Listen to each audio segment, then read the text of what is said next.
Hello, hello, hello, everyone. How are we all doing? Hope we're all doing well. Nearly the end of the week. And we've got some wonderful United news to celebrate, welcoming the weekend. So I'm very excited. How are we doing, guys? I'm quite tired this morning. I don't know why. Quite tired. Week's been a busy one. Looking forward to the weekend. Let me know how you guys are feeling down below. Got lots of news to be discussing today.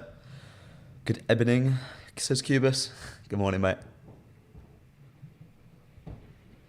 Lots of news. BRANTHWAITE, Yoro. Talking about Xerxes today.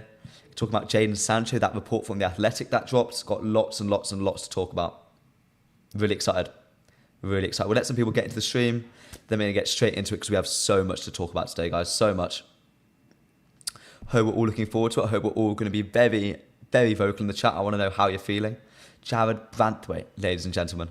Hey, mate, Pandy, how are you? I'm really good, mate. I'm really good. Tired, but end of the week, and I'm excited.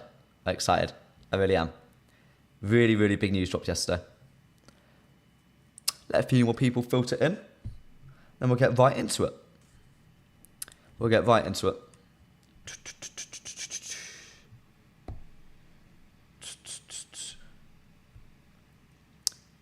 Cube says so many news, but still no signings. Super nervous if we can get our main targets or not. Well, how about we jump into it? Good morning, everyone, and welcome to the MPB Morning Show.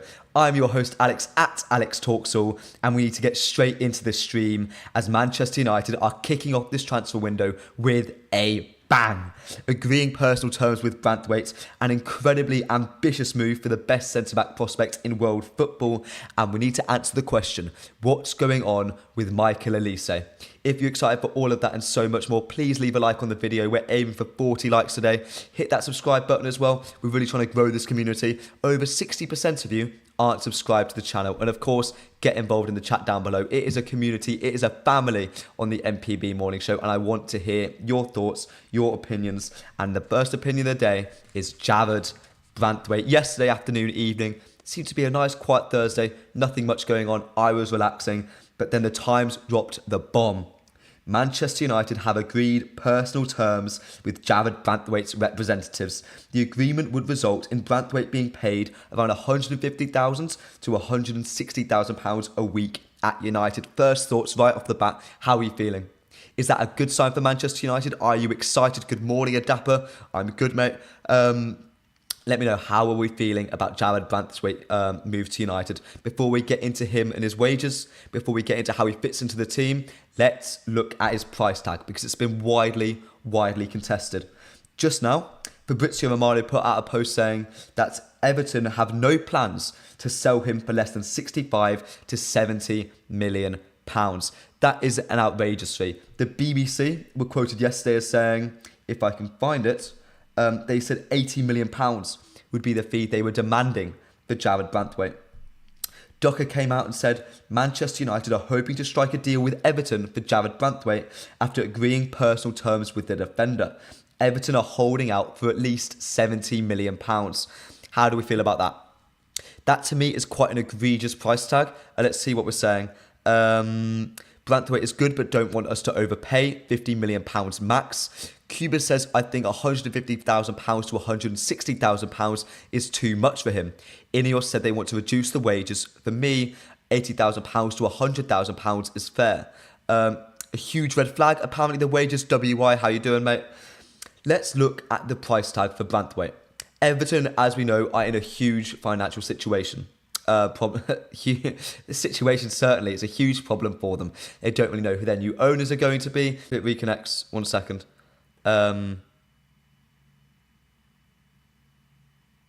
Lovely. Sorry, it does that sometimes. My connection. The thing with Everton is they need to raise funds. It's just posturing.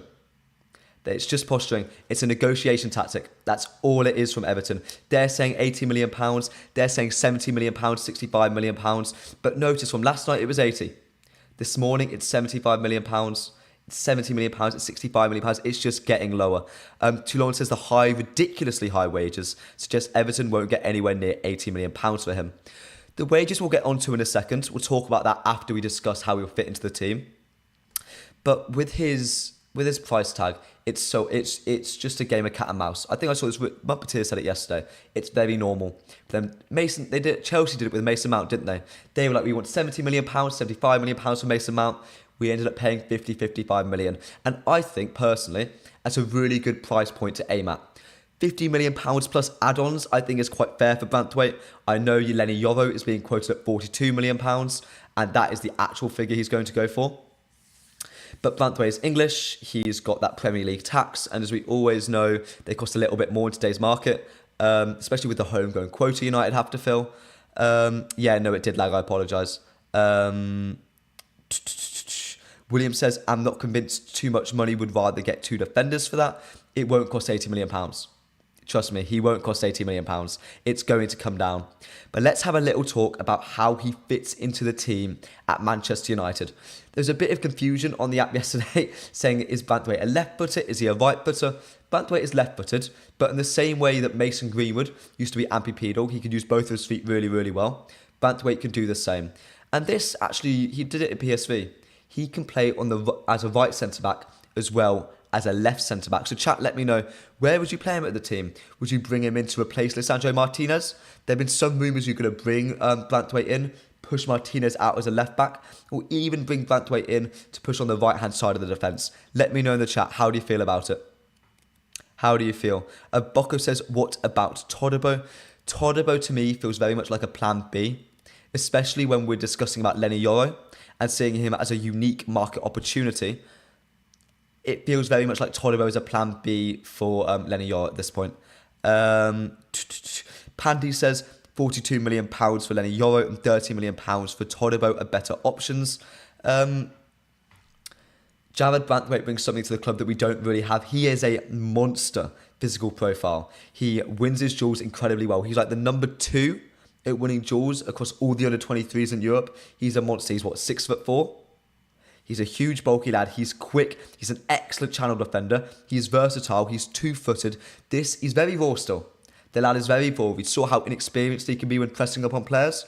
Everyone remember that Cole Palmer goal against Chelsea, where he linked up with Jackson and slotted it into the bottom left. There's still weaknesses to his game that need to be ironed out, but he is a unique physical profile that we need to bring to the club. We've spoken so much in this channel about how we've lacked that physicality at the club. Branthwaite certainly brings that in so much. Shanidi says, I hope this kid is not the next Maguire. Pay less cash and have more add-ons. Call me says, João Felix in. What do you think, guys? Do you think Branthwaite can fit into the system? I mean, the way I'm looking at Jared Branthwaite is you have Andre Onana in net. I'd put Lisandro Martinez out as a fullback. Jared Branthwaite is a left-sided centre-back. If we brought in Lenny Yoro, I'd have him as a right centre-back or whoever's going to fit in there. And Dalot as a right-back. That, to me, is a perfect back line. And if you have Luke Shaw back, why not switch to a 5-back? Just for a second, like let me fantasise, let me hypothesise. Imagine Jared Branthwaite, Lisandro Martinez and Lenny Yoro as a centre-back back 3. That would be incredible, guys. Come on. Surely you'd want that. Surely you'd want that. Cubis says, what makes me nervous is that if United sign Branthwaite, they might not sign another centre-back, especially Yoro. United at least 2 new centre-backs, preferable 3 centre-backs. At least get Todibo on loan. We don't need 3 centre-backs, I feel. I think that's a little bit excessive, unless you're playing a back 3, which I don't think we're going to go. Erik ten Hag has shown very little willingness to go down that route. In an FA Cup final against City, when you'd want to be almost as defensive as possible, he's still stuck with a back 2. Andy Williams says, I think it's crazy to buy a defender for that much and not play him at the position he's best at. He's good defending on both feet, but like a left-footed centre-back and a right one. I think what Branthwaite offers you is versatility. I think that's more the argument I'm making here. I wouldn't want him to play on the right side, but if push comes to shove, it'd be much better than playing a Casemiro there. It'd be a hell of a lot better than bringing Luke Shaw. Actually, no, Luke Shaw did quite well. It'd be a lot better than like putting a Amrabat as a centre-back, if you know what I mean. Someone is arguing for João Felix as a centre defensive midfielder. I don't know how well that would work, mate, unfortunately. Andy Williams says, I think it's crazy to buy a defender for that much and not play him at the position he's better. Oh, no, sorry, we've done that. Toulon says, Martinez at left back coming in the midfield area is something I haven't thought of, but it's very interesting when you look at how Ajax played. Erik ten Hag's been very wary to use Martinez as a 6 role. He did it at Ajax, where he could sort of get away with it just due to the lack of physicality that is there at the Eredivisie. But playing him as a left back and inverting him into the midfield allows him to be on the ball as a 6 when we're on the ball, but drop back to a left back out of position where he probably favours that a little bit more. I quite like that. Or there's the idea that you have Lisandro Martinez as a centre back, Branthwaite on the left in possession in the first phase. And then once you progress the ball out, you push Lisandro Martinez up, have him into the midfield and bring Branthwaite across. There's so much you can do with bringing Branthwaite in. He offers you so many fun, different solutions to the side. It really increases our build-up play. He's superb on the ball as well. He's superb.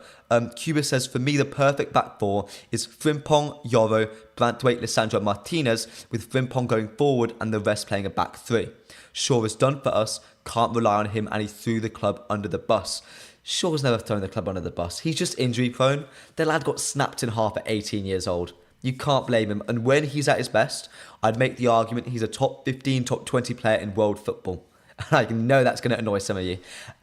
Chat, let me know. We're speaking about our favourite back fours. Who would you have? If you could choose right now, realistically bringing in 2 centre-backs, maybe even a fullback, who would you have when everyone is fit? When everyone is fit. Alaitov says, I prefer Todibo over Yoro. We're going to be talking about Lenny Yoro so much very soon. In my opinion, the ideal centre-back partner for Jared Branthwaite. Let's see on Branthwaite a little bit more. Pandy says, why are we even listening to Everton's demands? There is no competition for Branthwaite's signing. It's an open goal for us. We should bid 50 million, take it or leave it deal. They're not going to take it. They're not going to take it. We need to wait. I think that's the thing.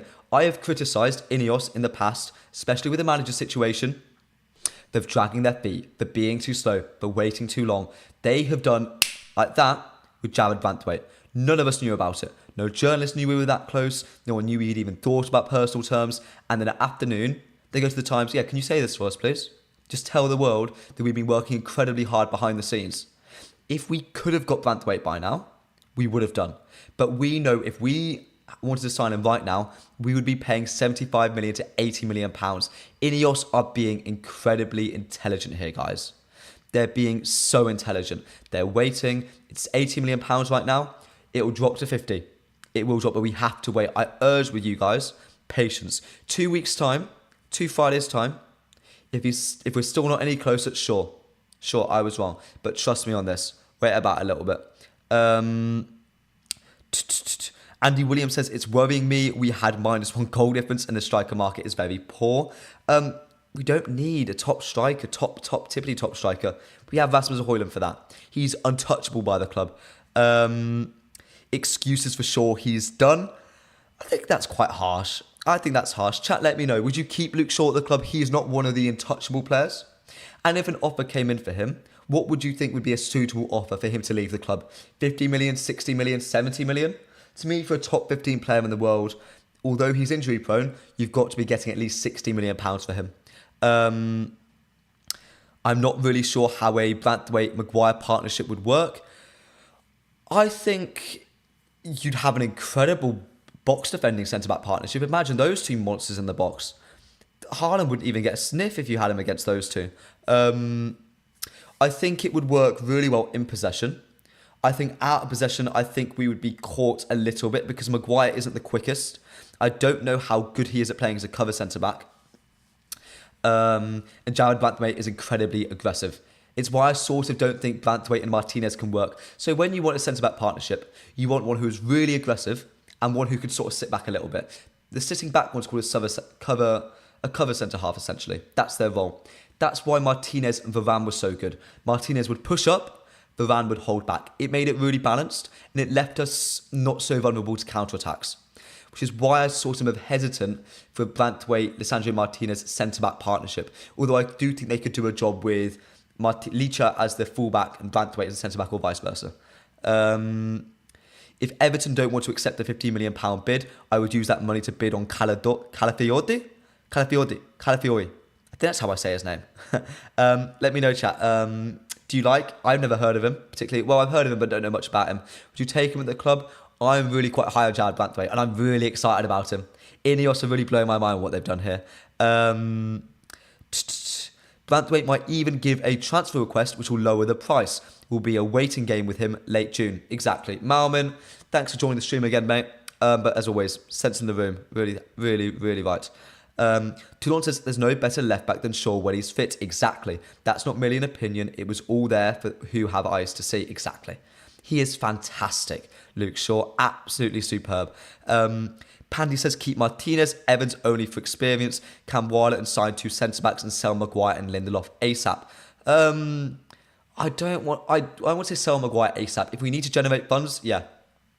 Javi is very marketable, 45, 50 million pounds. Get him gone. Get him gone. I really have a lot of time for Javi. I have a lot of time for Javi Maguire. Lindelof, yeah. Lindelof I'd get rid. Chat. I've spoken a lot about Jared Branthwaite's price tag. Spoken a lot about his ability as well, how he fits into the team. We haven't really spoken about his wages. £150,000 to £160,000 for what? A young under-23 English centre-back who's relatively unproven and raw? What do you think that wage says about him coming into the club? To me, it shows that he's coming in to be a starter.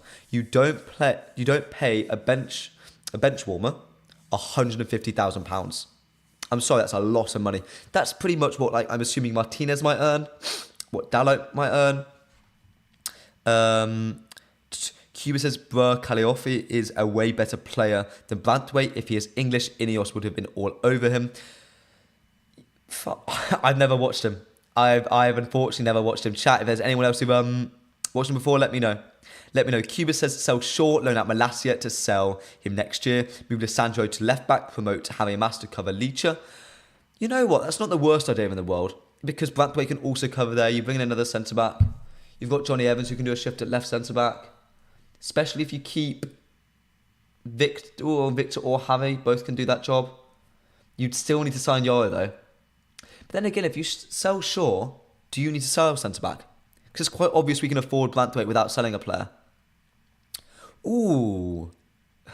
I quite like that idea, Cubis. Cubis, I quite like that. Guys, if you're enjoying the stream, please leave a like down below. It really helps the algorithm and it would. I really appreciate seeing your support. We're going to be moving on to Lenny Yoro so soon, who in my opinion is the ideal centre-back partner for Jared Branthwaite and the man to lead Manchester United's defence for the next 10, 15 years. News from Manchester United's site, they're doing a £50 million facelift of Carrington. The Ineos good news just keeps coming, guys. I told you guys, the second the manager situation was done, things should start to pick up and look what's happening. Manchester United are moving. John says, I get the English love for Maguire, but you can't tell me that you don't hold your breath every time the ball is on its way to him. I don't. There was a period where his confidence was really low, and I think he wasn't at his best. But nowadays, no. I have a lot of trust in Harry Maguire. Any last thoughts on Jared Branthwaite before we move on to the incredibly ambitious move for Lenny Yoro, the man who could change any team's fortunes this summer. The best centre-back prospect in world football. Anyone got any more opinions on Branthwaite before I move on though? Let me know, chat. Let me just find the Lenny Yoro news so we can talk about it. Here we go. So, it was about yesterday afternoon, just before the Branthwaite news actually, I think, where I'm going to butcher this unfortunately. I think it's Diaz, if I'm not mistaken, that's how I say it. Reported that Manchester United and PSG have already moved for Lenny Yoro. United especially are very serious. Real Madrid have made it clear they will not pay more than €40 million for Yoro, but Lille have much higher offers on the table. So it's been reported by Elsewhere, The Athletic, so that £42 million or €50 million is the fee needed to sort of prize Yoro from Lille's clutches. Essentially, Real Madrid are €10 million short or £10 million short. Either way, they don't think they're going to pay for him. To me, the real stumbling block with Madrid they're waiting for Alphonso Davies. I am praying and hoping, however stupidly good it will make Real Madrid, I'm hoping they get Alphonso Davies. Because I think if they pay for Davies, they won't have the money to pay for Yoro. So that's, I think, what we're sort of riding on at the moment is watch the Alphonso Davies space to me. Watch the Alphonso Davies space. I think that's a real big sort of deciding factor. But look at how serious United are. This is ambition for Manchester United. We're going after one of the most highly touted English centre-backs in world football, as well as going after the best youth centre-back in world football. I don't believe there's a player with more potential and more the ability to define a position generationally than Lenny Yoro on the market right now. He's that good. He is that good. And we're being so serious. Look at what The Athletic said. A deal for Lenny Yoro could be done in the region of £42 million. Manchester United, Liverpool and PSG are strong candidates to sign him. Real Madrid have made it clear to all parties they will not invest a crazy amount on Yoro. Again, the last line. It's quite obvious, and Ornstein said it himself. Listen here. Manchester United and Liverpool are actively pursuing a deal to sign Lenny Yoro. Both clubs see Real Madrid as favourites, but are pushing hard. Again, look at the wording. It's quite obvious we view Real Madrid as the favourites. If they show interest and they pay the asking price, Lenny Yoro will go to them. I think every club, every fan is, quite frankly, rightfully aware of that. However, what's really interesting is we're still pursuing it. I think a lot of clubs believe that Real Madrid's focuses are elsewhere. I know Nacho Fernandez is leaving Real Madrid, and that does open up some space for them. But I think they're going to go after Alphonso Davies. I think that's the man they're going after. And I think it's opening up. It's an opportunity, and I think Fabrizio uses the words, it's a unique market opportunity. He is generational. I think every club in world football is aware of that. Every top club wants him. United and Liverpool and PSG as well have the room for him. I do think it could turn into a straight race between United and Liverpool. So chat, let me know. Who do you think? Manchester United or Liverpool? Who will Lenny Yoro go to? Will he go to the prestige and heritage of Manchester United and this exciting new Ineos Erik ten Hag project? Or will he go to perhaps a safer bet in Liverpool under Arne Slot and Michael Edwards? Chat, let me know. Let me know, chat. Cuba says, if United get Branthwaite, Yoro, Elise, Doué, Neves and Xerxes, I can die happy. Good Lord, mate. Andy Williams says, yeah, we aren't getting Yoro, no chance. It reminds me of Varane a few years ago. It reminds me of Eduardo Camavinga in more senses than one. It reminds me of Camavinga because of the quality of player. He's that good at football. Like, he is generational defining. I'll say it till I'm blue in the face. He is superb. Him and Branthwaite could be remembered the way we remember Ferdinand and Vidic. Genuinely. I believe they're that good. I believe they complement each other that much as well. Pandy says Yoro to Madrid is a done deal. I believe it's not, mate. The fact that Ornstein's reporting that other clubs are looking at him and are pushing hard is, no, it's not done. Andy Williams says Real Madrid just let Nacho go. They need a defender. They don't have the money. I know Yoro's cheap. Yoro at the moment is being quoted for half the price that Jared Branthwaite is, according to some sources. That is mental. But I don't think Madrid have the money. They've just bought Kylian Mbappe or got him on a free transfer. But the wages they're paying him, the agent fee they're going to be paying him is going to be huge. They're looking at Alphonso Davies. I don't think they have the money. I'm getting really excited about that. Chat, are you getting as excited as I am? Am I being a little bit deluded? Origami says, I know, but financially, it would favour us signing Branthwaite. I was for the option of Lucumi. Correct me if I'm wrong. How many Italian defenders have joined the Premier League in the last few seasons? When I think about Italian defenders, think of Bastoni, Chiellini, Bonucci, Scalvini. They've all been staying in Italy the last few years. There's not really been much incentive for Italians to leave Italy. I mean, Barea has been linked with a move away for years. He was linked with Newcastle last summer when they signed Tonali.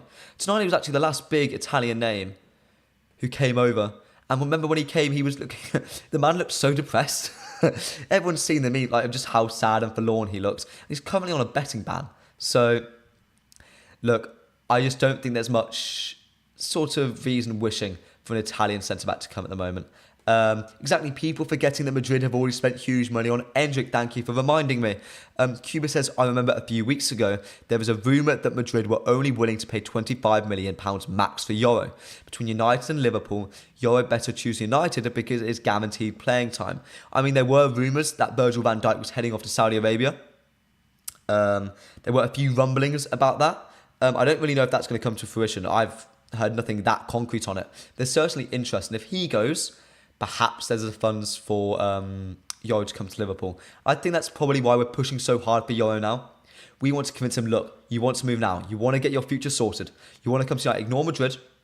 as banal as that is to say, ignore Real Madrid, ignore Liverpool. Come to us. Get it sorted. Get it done quick and fast.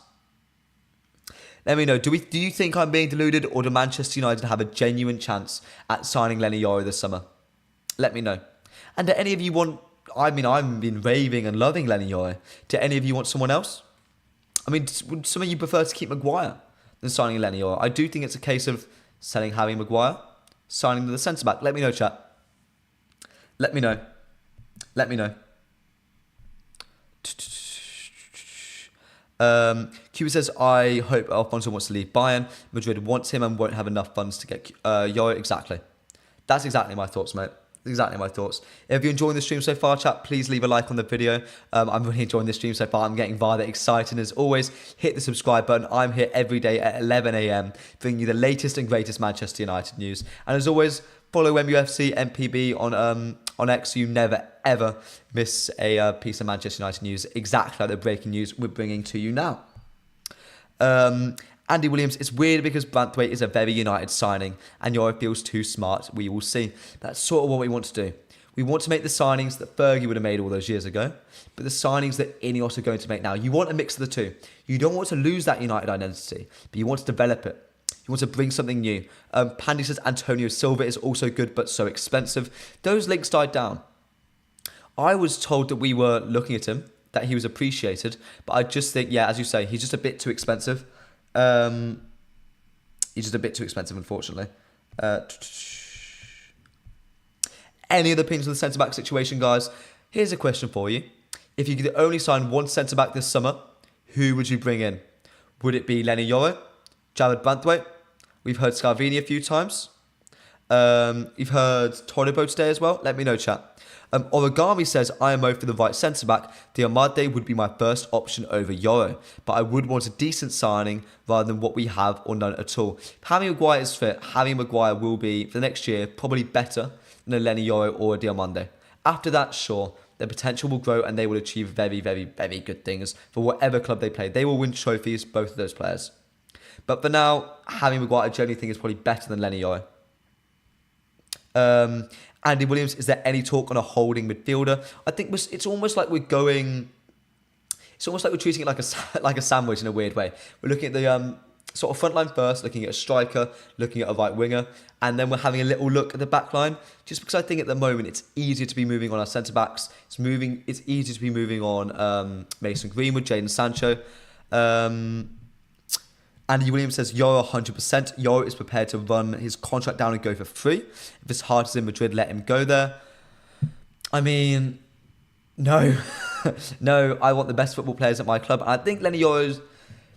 No player in world football is going to deny going back to Real Madrid. I mean, listen to what just happened this morning. The Athletic had a huge article detailing sort of what happened in the last year. Rafael Varane and Casemiro constantly spoke about Real Madrid to their teammates. Real Madrid is a humongous institution. It has, I hate saying the word, but it's got aura, boys. It's got aura. And you can't really deny that. So look, to me, sure, his heart may be in Madrid, but he can get his heart stolen by Manchester United. So look, Origami says we want players who want to be in the club like Rasmus Højlund. We want players to perform. That's what I want. I think that's what Branthwaite is as well. Like, listen to Fabrizio Romano's report. He's already agreed. He's keen on the move. He wants to move. I don't think he's going to push too much. I think he has a lot of loyalty to Everton, but hey ho.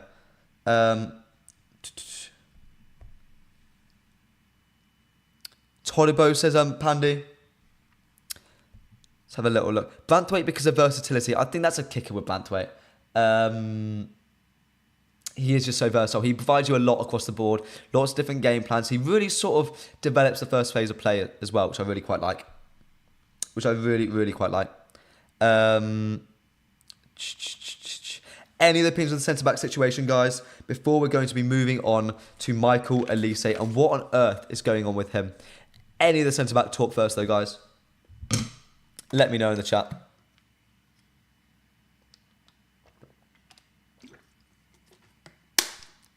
To me, my final parting comment on it is that Jared BRANTHWAITE, Lenny Yoro, yeah, that's the dream. That's the dream. Andy Williams, yeah, no, listen to this. Imagine playing with Kylian Mbappe, Jude Bellingham, Vinicius Jr. It's hard for anyone to turn down. You're exactly right. You are exactly right, my friend. You're exactly right. Dan K says, if we pay more than £50 million for Jared BRANTHWAITE, then it would seem nothing has changed with our negotiations. He's still a top player, guys. He's raw, but he has so much potential. Like, look, I get you guys want to pay more than £50 million. I think that's fair, but it's not Glazonomics if we're paying £50 million plus add-ons. £60 million is steep, though.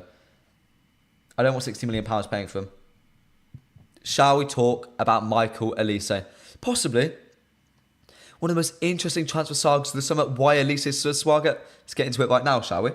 So yesterday, it sort of broke. The Muppeteers broke it first that Elise is engaging in contract talks, or at least Chelsea are engaging with Crystal Palace over a fee to buy out the midfielder. There's a bit of confusion around it, if I can find it very quickly.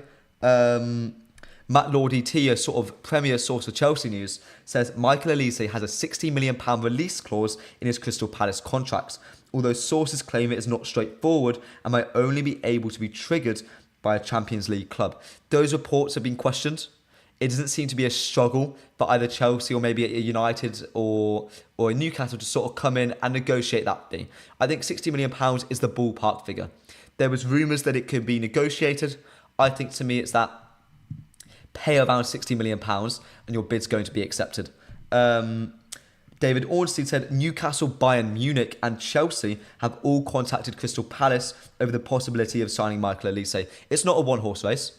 It's not a one-horse race. Look, I mean, Panny's saying Elise will end up at Chelsea. We clearly prefer other positions. I mean, Goldwich put out a tweet saying yesterday, look, if Ineos wants him, it's a very feasible deal to do. It's a very feasible deal to do. I do think if we move, we'll move quickly. I mean, United District said, if I can find it, Ben Jacobs, a man who appears regularly on the MUFC MP channel, says Manchester United are expected to approach Crystal Palace for Elise. So look, there's an expectation that we'll put our hat in the ring. The question is, are we going to do it too late? United District put out a post saying Manchester United are planning to make their move for Michael Elise. Recent developments regarding Mason Greenwood's situation have accelerated United's ability to make this move. Again, we spoke about yesterday how true it is that we need Greenwood and maybe even Sancho to move on before we can make a firm go at Elise. We need those funds. We need those funds. Dan K says Elise would be a great signing for us. His ability to run at defenders and cross with great quality would be priceless for our attack, but we need to sell Sancho, Greenwood, Pellistri first. Pellistri doesn't matter for Elise, and I don't really think that he's going to really fetch us any money. We'll probably make a loss on him, unfortunately. Ed Babbitt says, will Fish, Reece Bennett and Willy Camboire are fine for Europa League football? Wow. As long as we replace Varane with quality, we should be fine. I agree. Cuba says, is it true that Palace are interested in Wan-Bissaka? If yes, why can't we offer him in a swap deal plus money for Elise? The problem is, if we try and do a swap deal, I think Chelsea have it better than us. They can offer Noni Madueke and some money, and it's a direct replacement, and Noni is a different profile to Elise, but they certainly possess quite a lot of quality between the two. Tactical statistician said, first time here, bro, would love to know your top 3 signings. If I can only sign 3 players for United this window, it would be Lenny Yoro, it would be Amadou Onana, and I would finish it off by probably signing a...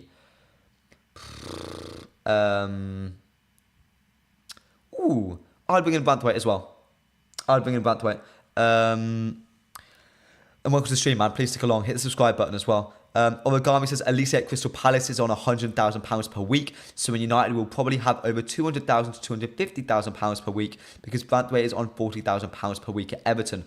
I disagree with that. I think Elise will come in on similar wages to Branthwaite. Branthwaite is being brought in as a starter. That is what he's being brought in as. You don't pay £150,000 to have someone sit on the bench. At least I bloody well hope not. But yeah, when it comes to Elise, I think I'm a little bit scared that Chelsea are in front. I think we will be a bit slower. I mean, if we look at the Mason Greenwood news, have a little look at that now. Let me find it, boys. Here we go. Fabrizio Romano reports that Mason Greenwood could be set to leave Manchester United on loan with an obligation to buy. Talks have taken place between Juventus and United. Juve must sell one offensive player before they can do the deal. Other clubs are also interested. When it comes to the players they want to sell, it's either Chiesa or Sule. At the moment in time, United have not registered an interest in either of those players. Just to make that very clear, I think the fee at the moment is probably going to be around £35 million plus add-ons, 40 million maybe. It's a flat figure. I can't see it being any more than that. It's source of my worry when it comes to Elise, because we'll be looking to pay, £60 million? It's not enough. I think we need to sell to buy with Elise. To sell to buy. There's a question saying, Andy Williams says, what's the story with the budget? I think we can afford a centre-back. Without a budget, I reckon we can maybe even be able to afford a striker without selling any players. After that, I think we need to sell to buy. I think we need to get Casemiro on to bring another midfielder. I think Lenny Yoro is the exception that proves the rule. I think if there's an opportunity, we buy him first and then worry about selling things later. We'd be very reckless with him. But everywhere else, you want to bring in a fullback? Get Al Wan-Bissaka gone. Get Malacia gone. It's those sort of deals we need to be making. So yeah, with Elise, we need to move Greenwood on. And United District says there's been acceleration in the Greenwood deal, which I'm really hoping for. I've not heard anything about Chiesa, not heard anything about Sule moving on, which is a bit of a shame. So look, we'll see. We'll see. But look, if we can't get Elise, and at the moment I'm going to be quite pessimistic about it, I do think Chelsea are in the lead. Who else can we sign at right winger? Chat, let me know. Is there anyone who you'd bring in? I know who I think we'd be looking to bring in. But let me know, chat.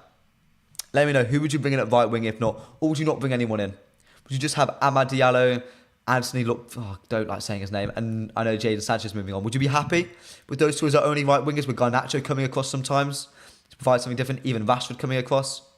Bruno Fernandes, Mason Mount can also do a job up there. Origami says, we need Ineos to be ruthless in all player departures and get players before the start of pre-season. That was one of Erik ten Hag's sort of demands, wasn't it? He wants players in before pre-season, and United are certainly doing that. They have been moving silently behind the scenes. I was criticising them 2 days ago for a lack of movement in the transfer market, a lack of movement on player representatives. Clearly, I was wrong. I was dead set wrong, and I absolutely love being wrong on football. I love it, I love it, I love it. Because these lot know more than me. Ineos should know way more than me. And the fact that they've conducted those deals, they have been able to announce like that. The second Erik ten Hag's sort of been cemented as our manager, and you go, okay, look, we've agreed terms with Branthwaite. Now we're going to go sign him from Everton. That is exceptional from Ineos. I know there's a lot of criticisms of Ineos in this chat, but let me know. Do you think they'd be moving swiftly now? Let's see what we're saying. Any news on suitors for Sancho? There's certainly suitors out there. Who they are, God knows. Dortmund are a suitor, but look, they'll do a loan and obligation to buy for £25 million, which at some point might actually be enough. Cuba says, if United can't get Elise, I would get Edon Zhigrova. He looks like Eden Hazard regen, maybe. Kadali says, welcome back to the stream, my friend. Amad needs more game time. Yes, he is class. You know how big of a fan I am of Amad Diallo, chat. If you've been here for a while, you'll know how much I'll rave about that boy. Ed Barrett, unless both Sancho and Greenwood are sold, Elise shouldn't be considered, as Amad can fill in easily. Yeah, that's fair enough. That's fair enough. But look, it's talking about Greenwood going for £40 million at a very max. Who can we get for £40 million who've been reported credibly by the media? I have an answer for you. He's been mentioned in this chat, and I didn't comment on it, but I believe his name is Desiree Doué. I believe that's how I say his name. Forgive me if I'm wrong. Ed Evans, a relatively credible reporter. I'd love to see some of the corroboration on it. I'd love to see someone else saying, look, we're interested. But he reports that Desiree Doué is on the radar of Manchester United, PSG and Arsenal. He could be sold for £34 million. Olivier Klorek says, I'm butchering these names, say aren't I, boys? On Doué, since he was young, he has been followed by the biggest European clubs. That won't change this summer, and we'll see depending on the offers. Very clear to me that he's a man of interest to Manchester United. But look, let's look at the words. Is on the radar of. Clearly not a main target. We're clearly keeping tabs on him. We probably scouted him. Maybe even reached out to his representatives and gone, look, how much would you have to pay him? How much do you reckon Rennes would probably ask for? Very simple, very standard questions. I can't really see us having done any more than that. But he's certainly a man of interest. I think what's really interesting is this report was released around the same time that Chelsea were advancing in their deal for Michael Olise, which screams to me as United heard about that, reached out to Doué's camp and went, look, we're not going for you right now, but say we can't get Olise, we might come to you. And the real important thing is he costs less money than it is to sell Mason Greenwood. So say we move Greenwood on, we still can't move Sancho on, I think we'll make a go at Doué. I really think we'll make a go at Doué. Kadali says, I like Kevin Damso. Centre back, you have to watch in Yoro. Who's he play for, mate? Who's he play for? Let me know. Let me know. Tactical Statistician says, I would take Adeyemi without a doubt. Maybe try swapping for Sancho. Oh, wasn't it Marlon who Ten Hag's quite keen on? We were looking at one of them. It was either Marlon or Adeyemi. I can't remember which. Tactical Statistician says, Olise is my second choice. He's the real deal, but a winger isn't the priority. It's not the priority, but he's Ineos's. I mean, Samsi reports, all of his reports come out completely true, by the way. He said that Olise is a primary target for Ineos. Look, needs to make a move. Origami says for Damso is Austrian. So chat, when you're watching the Euros, which are kicking off today, by the way, let me know who you're supporting in that. Even if you're not European, who are you rooting for? Keep an eye on Kevin Damso from Austria. Marlon, yeah. I do think it is Marlon. We've got a lot to talk about for the rest of the stream, by the way, guys. We're going to be talking about Joshua Zirkzee and the striker situation at Manchester United, as well as the outgoings of United and who is untouchable at Manchester United Football Club. Dan K says, what type of player is Doué? Is he like a Sancho or, dare I say, Anthony? No player in world football is as limited and as overhyped and as ridiculous as Anthony, mate. But, honestly, no. No, I'm not going to compare. I'm never going to do anyone a disservice by comparing them to Anthony. But truth be told, I haven't really watched a lot of Doué. I'm just aware of him as an option. Apparently, he's a dribbler. Tactical Statistician says, just subscribe, my guy. Thanks for the response. Thank you, my friend. Over 60% of you guys watching right now aren't subscribed to the channel. So if you don't mind, hit that subscribe button, hit that like button. I'm here every day at 11 a.m. talking you through the latest and greatest Manchester United news. But guys, final sort of thoughts on Michael Olise. Who would you rather have as your Manchester United starting right winger next season? Olise, Doué, Anthony, God forbid, Amad Diallo, or a rogue other choice? Let me know, chat. Chat, let me know. I want to hear your thoughts and feelings. Before we move on to Joshua Zirkzee and a potential future backup striker for Manchester United. Also, do you guys see Johnny Evans is going to sign a new contract? Or it looks quite close. How's he managed that? Honestly. He's won it all at United. So it's like he's won every single trophy that is to it. So it's, yeah. Proper winner. Serial winner, as some might say. Won the FA Cup with Leicester. Man, that man's won a lot of trophies. He's won a lot of trophies. Good God. I quite like him. He seems like a really likeable figure as well. Oh, no. He seems really... Hey, I'm getting distracted. Amad Diallo is one of your lot's favourites. You swapped Sancho for Nico Schlotterbeck. He's the really fast one, isn't he? Schlotterbeck is quick. Diallo, Olise 100%. Really split opinion on the right winger situation. Really split opinion. You'd want Mohamed Kudus, Kadali. That's a brave shout. £85 million, yeah. He'd cost a bit more than that. I think more like 100. But shall we talk about Joshua Zirkzee? Telegraph Ducker came out with a report yesterday. Again, anything that Ducker comes out with is genuinely, in my opinion, it's gospel. He's excellent for United news, and he came out with a report saying Manchester United have a strong interest in Joshua Zirkzee and are among the clubs considering triggering his £34 million release clause. AC Milan and Juventus are also keen admirers, and it remains to be seen whether United's interest prompts Arsenal to make a move. It's a really interesting report, that. So it's also quite clear. I think it's Fab maybe.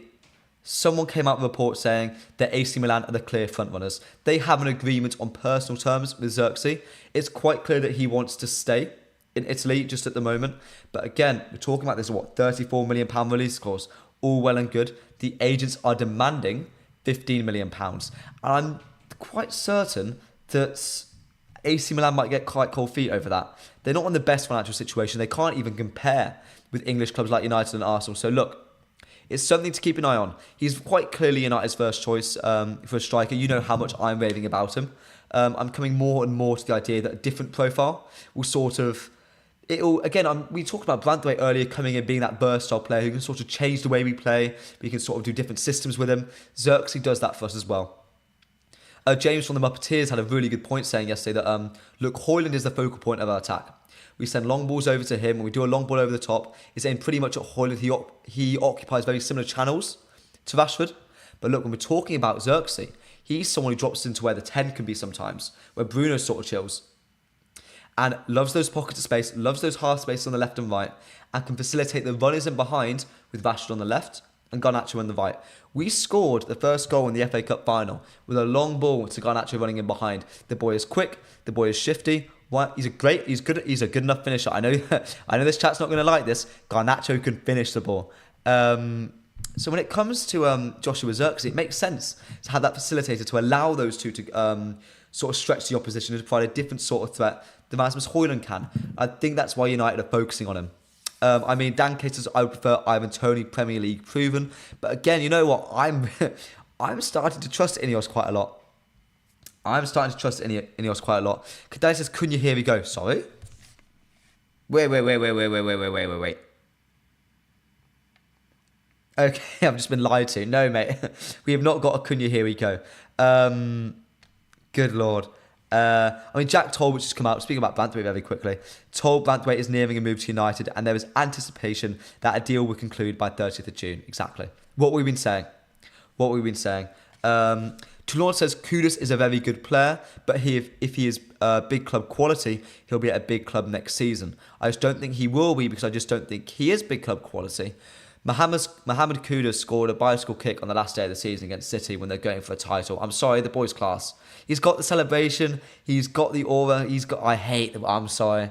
Never using that word again. Apologies, chat. But he's got everything you'd want out of a talisman.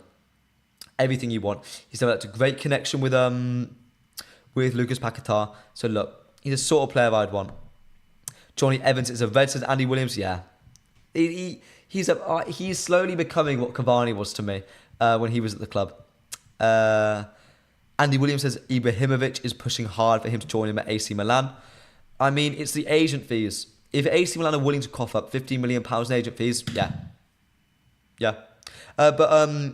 Interesting. Dan K says he wants Ivan Toney. Does anyone here in the chat want Ivan Toney as well? Or is it just Dan K at the moment? Let me know. Chat. Let me know. Or Matthias Cunha. Kadali has baited me by saying, Cunha, here we go. I mean, there was the... you seen the video of Cunha talking about United? I mean, he'd come in a heartbeat. I don't think we want him. I think if we're looking at a Joshua Xerxes type of profile, which Cunha is, Xerxes is a better version of Matthias Cunha. I think probably a bit cheaper. I think Cunha would cost us 50 million plus. Very skeptically saying that. I think he'd cost us quite a lot of money. But yeah, I do think we'll make a move for Xerxes at some point. Tactical session saying pass. I'm assuming that's to Ivan Toney, my friend. But again, guys, you want to stick about because we've got so much more to talk about in the last 10-15 minutes of the stream. We're going to be talking about who is untouchable at Manchester United and who might be leaving this summer in a surprise move away. We're also going to be talking about the deep dive Athletic article on Erik ten Hag's last season at Manchester United, including his bust-ups with Jadon Sancho, his bust-ups with Antony, and his sort of dissension with him and the two Real Madrid boys of Casemiro and Rafael Varane. You do not want to miss any of that. And if you're excited, please hit that like button. We're aiming for 30 likes today. We're at 24 so far. 6 more likes would mean the absolute world to me. And like I've said before, over 60% of you watching right now aren't subscribed to the channel. So please smash that subscribe button. It would mean the world to me. Kadali says AC Milan have Champions League football. I raise you, mate, in the fact that we're Manchester United. We're always going to have that. We're always going to have that.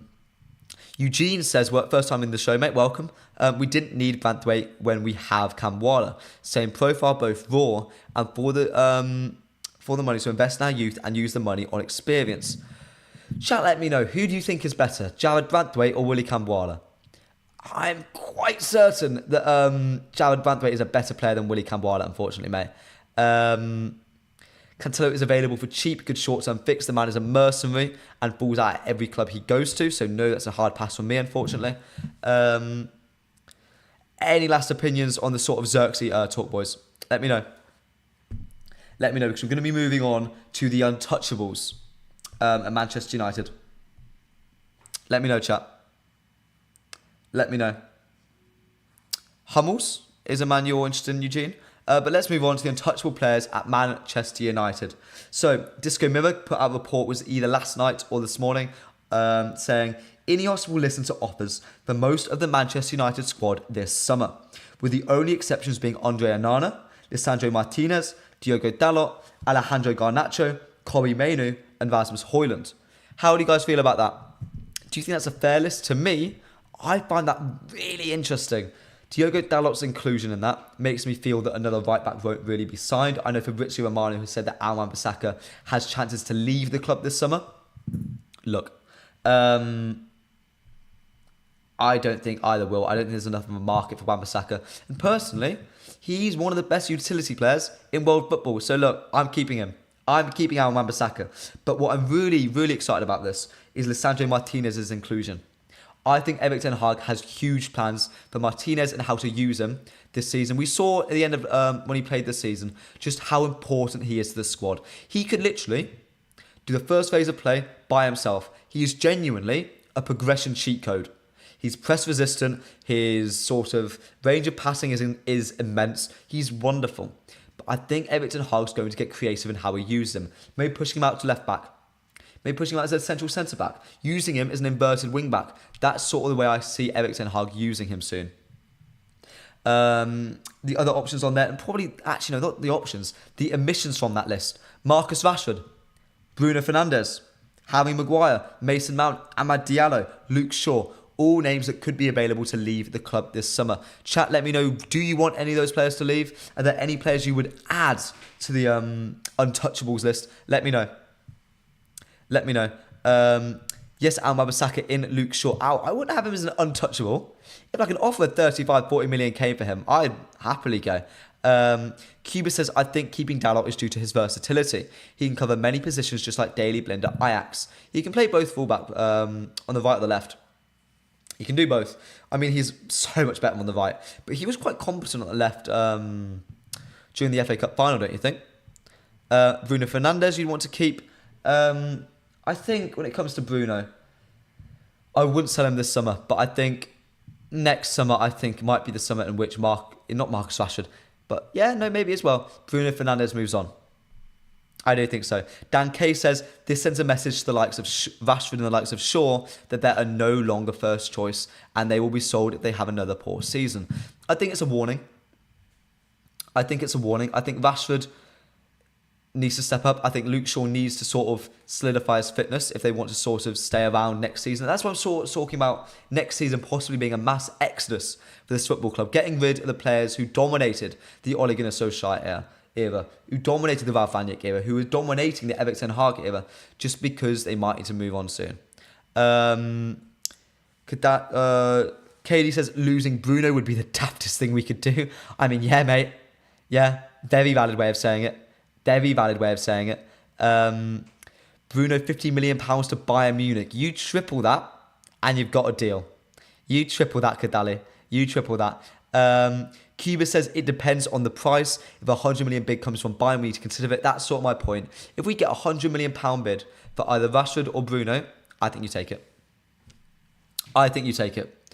£100 million for Rashford or Bruno, I think you take it. Origami says Bruno is not going anywhere for the next 3 years. I disagree. I really disagree. I think a club, Saudi Arabia, will come in for a £100 million bid eventually. I think he could be tempted. And if we don't deliver this season, Bruno Fernandes is gone next summer. I can promise you that. We don't get top 4. We don't get a trophy. Bruno Fernandes is gone. I promise you. That I'm saying that as is my opinion, but I damn near consider it to be a fact. Any last thoughts on the untouchables list, guys, before I'm going to do a very quick deep dive onto the Athletics and Laurie Whitwell's huge sort of inside scoop on Erik ten Hag's last season at Manchester United. I mean, if I was to add any players to the untouchable list, let me know who your person would be. Add one player to not be sold this summer to that list. To me, I think you add... I think you add Vashi. I think you have to add Vashi. Very quickly, to end the stream, we're going to be talking about Laurie Whitwell's report on Manchester United's last season. The highlights, I'll read them out to you and we'll discuss them. United want to reduce Ten Hag's role in recruitment, and he's open and they want a head of recruitment. Ten Hag met Kolo Muani last summer, but judged him to not be the right fit. Ten Hag still talks about the effects that Frankie de Jong could have had. Ten Hag really liked Rice and pushed for him last summer and the one before. Ten Hag wanted Dumfries, and a swap with Inter for Dalot was discussed, but money was a problem. United agreed a deal for Verbruggen, the Brighton goalkeeper, but he chose Brighton in the end. And Ten Hag wanted Gakpo striker in the first summer. We also know that he fell out with Jadon Sancho several times. That Jadon Sancho was incredibly disrespectful to his Manchester United sort of higher-ups, to his coaches.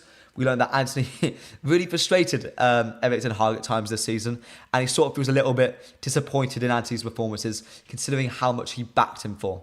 I mean, Anthony, for a reason for some people to dislike Sancho even more, is that Anthony was only brought to this football club because Jadon Sancho refused point blank to play on the right. He's continued to do it all season for Borussia Dortmund.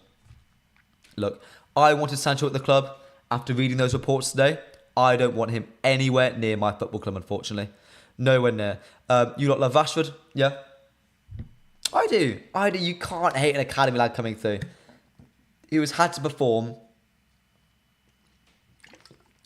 at points to a ridiculous level in one of the most dysfunctional, not only teams in Manchester United history, but structures in Manchester United history. The club has never been worse run in the Premier League ever. Not at all. Not at all. Anthony Gordon, I'm assuming you're saying that as a replacement for Marcus Rashford. I don't think he'd come United. He's a Scouser, remember?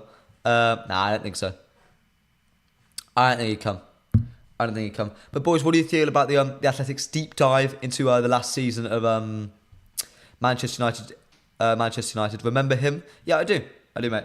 I think the really interesting thing for me is him liking Vice, because it really frustrates me, because it screams Erik going for Vice, but the club saying no and going for Casemiro.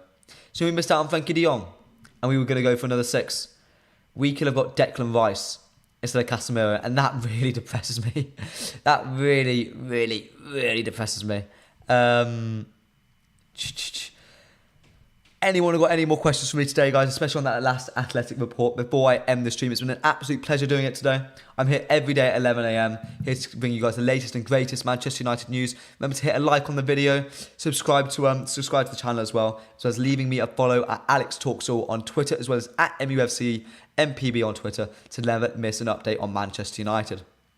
Anyone got any more points, any more comments, chat? Let me know. It's been an absolute pleasure. Kadali, nice note to finish it on. Rashford is world class. He will come back on the top. That's a fact, apparently. So, guys, I really appreciate that. I've really enjoyed the stream. I'll see you tomorrow at 11 a.m. See you in a bit.